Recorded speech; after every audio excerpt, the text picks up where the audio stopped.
3 taon na kaming kasal pero gabi-gabi ay tumatabi ang mister ko sa kwarto ng nanay niya. Sa sobrang selos ko, sinundan ko siya isang gabi pero napaluhod ako sa iyak nang makita ko ang kahindig-hindig na katotohanan. Minsan, hindi ka sinasaktan ng katotohanan. Sinasaktan ka ng sarili mong hinala. Ako si Jasmine, 28 years old. May maayos na trabaho sa isang marketing firm. May sariling kita, may sariling pangarap. At may asawa, si Dave. Ang lalaking inakala kong magiging kakampi ko sa lahat ng laban sa buhay. Pero sa loob ng 3 taon naming pagsasama, pakiramdam ko may kahati ako sa kanya. Hindi ibang babae, kundi ang sarili niyang ina. Tuwing sasapit ang 11:00 ng gabi, parang may alarm clock sa katawan ni Dave. Kahit gaano kami kasaya sa hapunan, kahit nanonood kami ng movie, kahit nasa gitna kami ng lambingan, tatayo siya. Jazz, matutulog na ako sa kabila, sa kwarto ni Mama. Sablay, palaging ganoon. Sa una inintindi ko. Sige lang, sabi ko. Insomnia naman daw si Nanay. Pero lumipas ang 6 na buwan, 1 taon, 2 taon, 3 taon, pareho pa rin. Wala kaming tulog na magkatabi buong gabi. Wala kaming spontaneous na yakap sa madaling araw. Wala kaming mga pag-uusap sa dilim habang nakatingin sa kisame. Pakiramdam ko, asawa lang ako sa umaga. Sa gabi, ako ang pangalawa. Hindi nakatulong ang mga kaibigan ko. Jazz, hindi normal yan. Matanda na nanay niya, kailangan pa ba talagang tabihan? Baka naman ginagamit lang niya yan para umiwas sa'yo. May isa pang nagsabi na mas lalong sumira sa isip ko. Baka masyadong attached, emotional dependency, hindi ka priority. Unti-unting nag-ugat ang selos ko. Hindi lang selos, inis, sama ng loob, galit. Nagsimula akong maging malamig kay Aling Rosa. Hindi ko siya kinikibo sa umaga. Kapag nagluluto ako, hindi ko tinatanong kung anong gusto niya. Padabog akong kumikilos. Sa isip ko, siya ang dahilan kung bakit wala akong normal na pagsasama. Pero ang hindi ko napapansin, habang umiinit ang ulo ko, lalong napapagod si Dave. 3 anibersaryo namin, nag-effort ako. Nag-set up ako ng candlelight dinner. Paborito niyang steak, wine, nagsuot ako ng sexy na damit. Gusto kong ibalik ang dating kami. Ngumiti siya habang kumakain. Galing mo talaga, Jazz. Naramdaman ko ang pag-asa. Pero pagpatak ng 11 p.m., tumayo siya. Han, kailangan ko nang pumunta kay Mama. Parang may sumabog sa loob ko. Dave, anniversary natin. 3 taon na tayong ganito. Mas mahalaga pa bang nanay mo kaysa sa asawa mo? Tahimik lang siya. Pagod ang mukha niya. Hindi mo kasi naiintindihan. Mahina niyang sabi.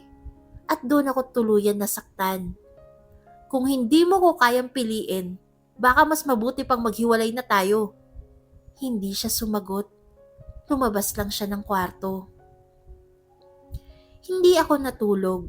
Galit na galit ako. Sa wakas, naisip kong alamin ang totoo. May spare key ako ng kwarto ni Aling Rosa. Tahimik ang hallway. Madilim. Parang may mali. Isinuksok ko ang susi. Dahan-dahan kong binuksan ang pinto. At doon, nawala ang lahat ng maling akala ko. Hindi sila magkatabi sa kama. Hindi sila magkayakap. Si Dave ay nakaluhod sa sahig. Hawak ang kamay ng kanyang ina. Si Aling Rosa ay payat, halos butot balat. May oxygen tank sa gilid, may IV stand, may mga gamot na nakaayos per oras. May maliit na notebook kung saan nakasulat ang schedule ng injection at painkillers. Narinig ko ang mahinang boses ni Aling Rosa. "Anak, pasensya ka na. Pagod ka na dahil sa akin." Hindi ko napigilang mapahawak sa dibdib ko. "Ma, huwag niyong pang sabihin yan. Hanggat kaya ko, hindi ko kayo iiwan." Napatingin ako sa medical folder. Stage 4, pancreatic cancer. 3 taon. 3 taon niya itong kinimkim.